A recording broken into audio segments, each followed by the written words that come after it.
Hello student, welcome to Ariyam chemistry channel. So देखिए, ये हमारी सीरीज की थर्ड वीडियो है। तो इसमें पहले तो होमवर्क डिस्कस कर लेते हैं। तो ये आपको होमवर्क दिया गया था, है ना। तो इस फर्स्ट क्वेश्चन का जो सॉल्यूशन है वो मैंने यहाँ पर आपको शो किया हुआ है। आपको देखिए हाफ लाइफ टाइम गिवन था, तो मैंने यहाँ ये फॉर्मूला अप्लाई किया है। ओके, दूसरा कलर ले लेते हैं। हाँ, तो मैंने ये फॉर्मूला अप्लाई किया है। उसके बाद इसको देखिए चेंज किया चीज़ों को, है ना। दो इक्वेशन आपकी बनी है, दोनों को जब आप डिवाइड करेंगे तो ये सिंप्लीफाइड आपका यहाँ तक पहुंच गया है। फिर आगे बस सिर्फ सिंपल कैलकुलेशन की है आपकी और एंटीलोग के हिसाब से जो अप्रोक्सीमेटली वैल्यू हमारी ये आ गई है। तो फर्स्ट होमवर्क का जो क्वेश्चन है उसका आंसर आपका ऑप्शन डी होगा। और इसी तरीके से देखिए नेक्स्ट क्वेश्चन हमारे पास था। ये पूछा गया था, if the concept of half life is generalised to quarter life of a first order equation, तो वो किसके इक्वल होगा, है ना। तो देखिए सेकंड सॉल्यूशन ये है आपके पास, टी हाफ हमारे पास क्या होता है, एल इन टू बाई के। तो टी वन बाई फोर का यहाँ पर ये मतलब है कि three by four part consume हो चुका है, सिर्फ कौन सा पार्ट बचा है, वन बाई फोर। तो वन बाई फोर आपको यहाँ निकालना था, L N A naught by A T value put की है, तो हमारा ऑप्शन नंबर बी। तो आई होप आपको ये दोनों होमवर्क के जो सॉल्यूशन समझ में आए होंगे। कोई डाउट अगर आपका रहता है तो कमेंट करके जरूर बताइए। अब स्टार्ट करते हैं नेक्स्ट हमारे टेन क्वेश्चन को स्टार्ट करते हैं। तो फर्स्ट क्वेश्चन इसमें दे रखा है, which of the following statement is incorrect. आपको बताना है इसमें से कौन सा इनकरेक्ट होगा। तो फर्स्ट बोला है क्या, रेट ऑफ डिसअपियरेंस, यहाँ पर एम लिखा है स्मॉल, ये कैपिटल आपका एम होगा, मोलार पर सेकंड, इसको काट दीजिएगा। ये भी आपका मोलार पर सेकंड, है ना। और ये बोला है कि इस पे डिपेंड कर, देखिए जो लास्ट पर आप यहाँ आप देख सकते हैं बोला गया है द यूनिट फॉर फर्स्ट। अच्छा, क्वेश्चन को आपको ध्यान से रीड करना है, इनकरेक्ट बोला है, कौन सा स्टेटमेंट गलत है वो देखना है। तो अगर हम डी ऑप्शन को देखें, क्या दे रखा है, यूनिट ऑफ के for the first order reaction. First order reaction की अगर हम बात करें तो रेट कांस्टेंट का फॉर्मूला क्या होता है, के इज, हमारे पास एक मिनट रुकिए, हाँ, ये फॉर्मूला आता है के इज इक्वल टू एम, इस तरीके से फॉर्मूला आता है। यह आता है one minus N, one minus N पर सेकेंड। तो अगर हम एन की वैल्यू यहाँ वन पुट करेंगे तो ये वाला पूरा फैक्टर जीरो हो जाएगा या वन हो जाएगा पूरा, तो हमारे पास सिर्फ ये वैल्यू आएगी। तो सिर्फ इनकरेक्ट ऑप्शन कौन सा आ जाएगा, ऑप्शन नंबर डी आपका इसका करेक्ट आंसर हो जाएगा। ठीक है, ओके। नेक्स्ट देखिए, नेक्स्ट क्वेश्चन हमारे पास है, बोला गया यूनिट ऑफ, ओके यूनिट आपको दे रखी है, वही चीज है कि आपको रेट कांस्टेंट की सबसे पहले फॉर्मूला लिखेंगे, मोल पर लीटर वन माइनस एन पर सेकेंड, और जो क्वेश्चन में गिवन है हमारे पास है मोल पर इनवर्स लीटर प्लस वन। आप देखिए किसी के हिसाब से भी देख सकते हैं, या तो मोल की वैल्यू देख लीजिए या लीटर की वैल्यू देख लीजिए। ठीक है, मैं लीटर की वैल्यू देख लेता हूँ। लीटर की पावर यहाँ प्लस वन है, जबकि यहाँ लीटर की पावर ये है। तो अगर हम इस पावर को ओपन करें जरा, है ना, ये पावर इस तरीके से होगी, कैलकुलेट करेंगे, या आप डायरेक्ट भी देख सकते हैं। तो एनालॉजी का खेल है आपका, है ना, आपको हर बार डिटेल सॉल्यूशन नहीं करना होता है, इतना तो आप जानते ही हैं चीजों को। तो यहाँ वैल्यू प्लस वन आ रही है, प्लस वन कैसे आ सकती है, अगर हम यहाँ वैल्यू क्या रख दें, यानी कि माइनस माइनस मल्टीप्लाई के प्लस वन। अगर हम एन की वैल्यू टू ले लें तो जब आप ये वैल्यू पुट अप करेंगे ना, तो आपके पास देखिए कितना आएगा, मोल पर लीटर दे रखा है वन माइनस टू पर सेकेंड। तो जैसे आप टू लिखेंगे ये आ जाएगा मोल पर लीटर माइनस वन, अंदर मल्टीप्लाई करेंगे पावर का, मोल की पावर माइनस वन हो जाएगी और ये माइनस माइनस प्लस होके ऐसा आ जाएगा। तो देखिए हमारे पास सीधा आंसर आ गया। तो एन की वैल्यू क्या है, टू। तो सेकंड ऑर्डर रिएक्शन आपकी हो जाएगी। ठीक है,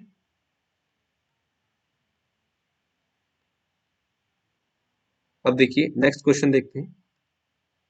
ये क्वेश्चन आपको दे रखा है, एक सेकंड ऑर्डर रिएक्शन है, क्या ऑर्डर आपको लिखना है, A plus B gives P where the initial concentration of the reactant are the same, यानी कि इसकी कंसंट्रेशन भी एक्स है, इसकी कंसंट्रेशन भी एक्स है। तो हम इसको ऐसा भी लिख सकते हैं, दोनों एक्स है तो हम ऐसा भी लिख सकते हैं, क्या फर्क पड़ता है उससे, है ना।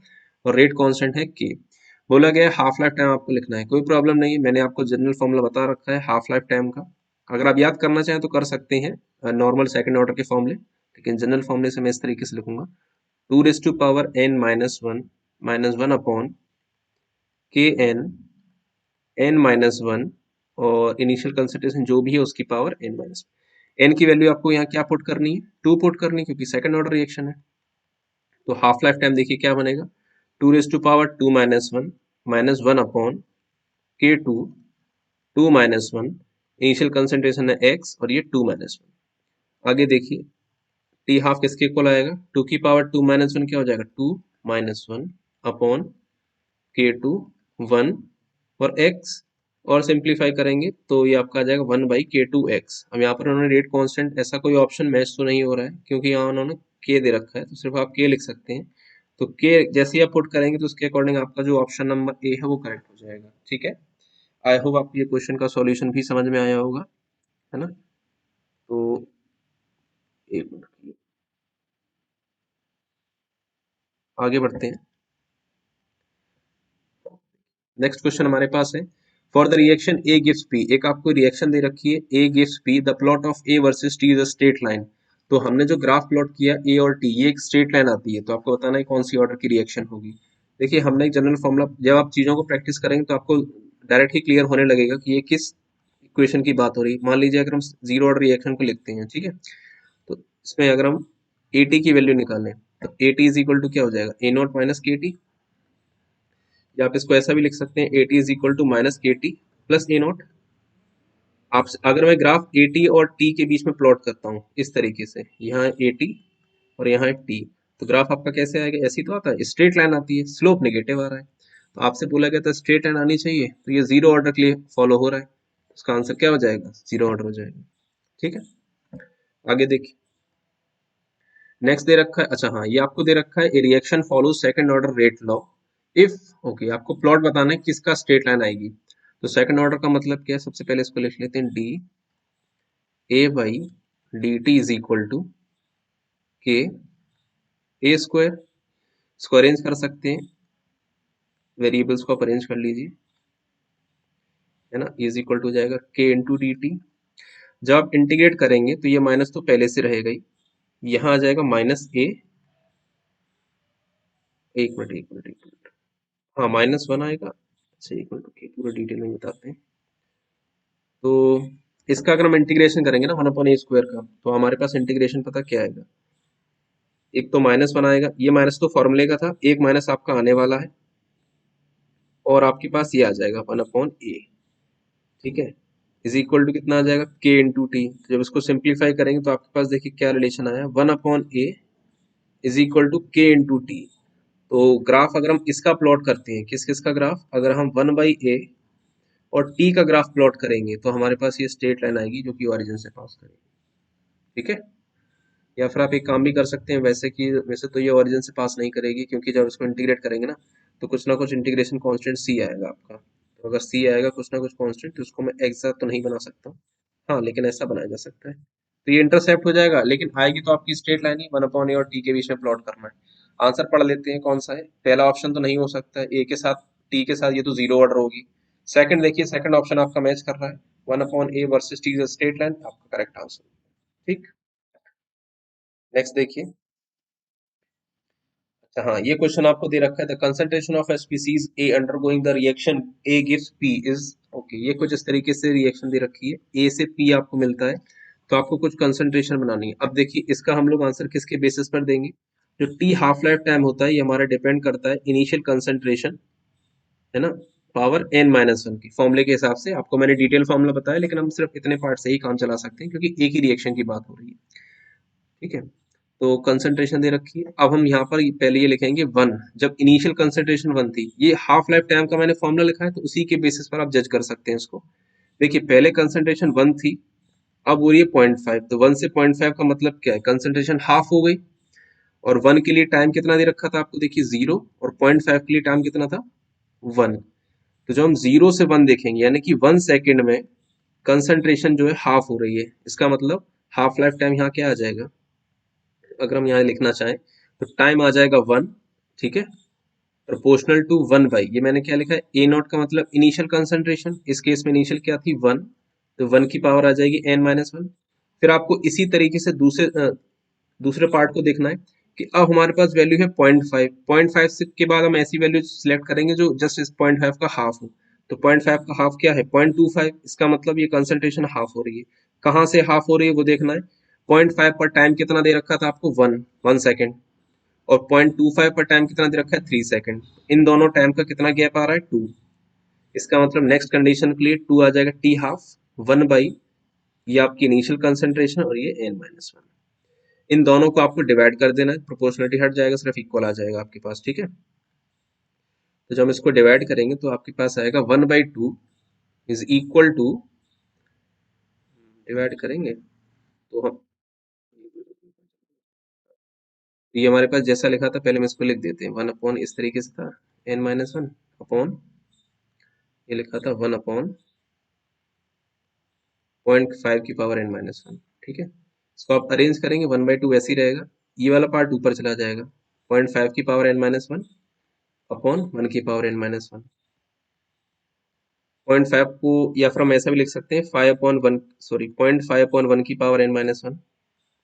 0.5 को आप सिंप्लीफाई करेंगे तो 5/10 की पावर n-1 आ जाएगा, ये कैंसिल हो जाएगा। तो हमारे पास रिलेशन क्या आ गया, 1/2 इज इक्वल टू 1/2 की पावर n-1। कंपेयर कराएंगे पावर्स को तो 1 इज इक्वल टू क्या आ जाएगा, n-1, n की वैल्यू क्या आ गई 2। इसका मतलब ये हमारी कौन सी ऑर्डर की रिएक्शन थी, सेकंड ऑर्डर की। तो आपका जो ऑप्शन नंबर ए है वो करेक्ट हो जाएगा इसका, ठीक है। सिंपल सिंपल से क्वेश्चन है, आपको सिंपल बिहेविंग करने हैं। नेक्स्ट देखिए क्वेश्चन, ये भी इसी सिमिलर टाइप का क्वेश्चन है आपका। दे रखा है 300 kelvin the half life of a sample of A gaseous compound initially at 1 atm is 100 seconds, ठीक है। तो जब कंसंट्रेशन यानी कि प्रेशर के फॉर्म में दे रखी है तो आप लिख सकते हैं इसको कंसंट्रेशन, मान लीजिए 1 atm आपको दे रखा है, तो हाफ लाइफ टाइम कितना गिवन है, 100 सेकंड्स, ठीक है। तो इसी चीज को आप ऐसा भी लिख सकते हैं, फॉर्मूला क्या होता है, T half is proportional to 1/a0 की पावर n-1।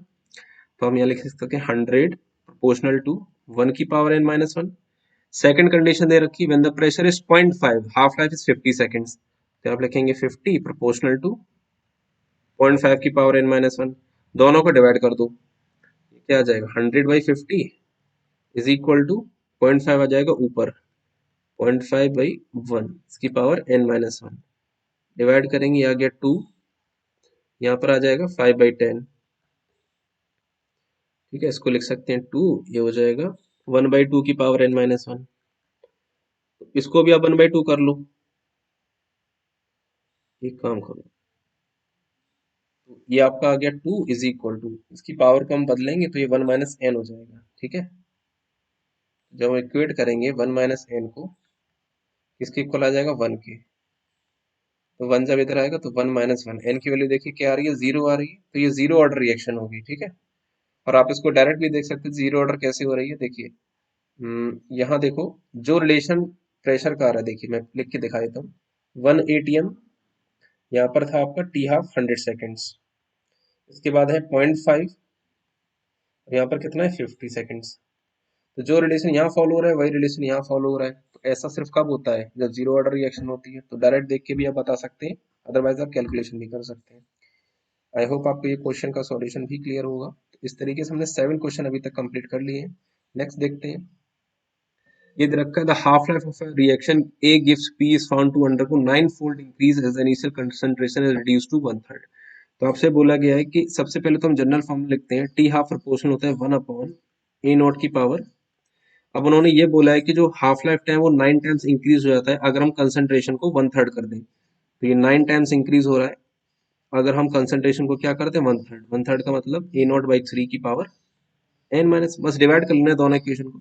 डिवाइड करेंगे टी हाफ से टी हाफ कैंसिल, यहाँ बचेगा 1/9 इज इक्वल टू, ऊपर आ जाएगा ये a0/3 की पावर n-1 अपॉन a0 की पावर n-1, ठीक है। दोनों को आगे सॉल्व करते हैं तो हमारे पास आ जाएगा 1/9 इज इक्वल टू, अच्छा यहाँ देखिए a0 से a0 भी ये एक काम करें, यहाँ आप लिखेंगे a0/3/a0 की पावर n-1, a0 से a0 कैंसिल, 1/9 इज इक्वल टू आ जाएगा 1/3 की पावर n-1। 1/9 को आप लिख सकते हैं 1/3 का स्क्वायर इज इक्वल टू 1/3 की पावर n-1। पावर्स कंपेयर कराएंगे, 2 इज इक्वल टू क्या आ जाएगा n-1, n is equal to 2 + 1। तो हमारे पास जो ऑर्डर है क्या आ जाएगी, थर्ड ऑर्डर रिएक्शन है ये हमारे पास, ठीक है। इसका जो ऑप्शन नंबर डी है वो करेक्ट हो जाएगा। तो इस तरीके से आज की जो हमारी वीडियो रही है इसमें हमने 8 क्वेश्चंस आपको सॉल्व कराए। आई होप आपको ये सभी क्वेश्चन समझ में आए होंगे। कोई भी डाउट अगर आपका रहता है तो आप कमेंट करके जरूर बताइएगा। और बाकी के 2 क्वेश्चन, ओके, ये 2 क्वेश्चंस आपके होमवर्क है, ठीक है, इनको आप ट्राई कीजिएगा। And good bye and all the best for your exams.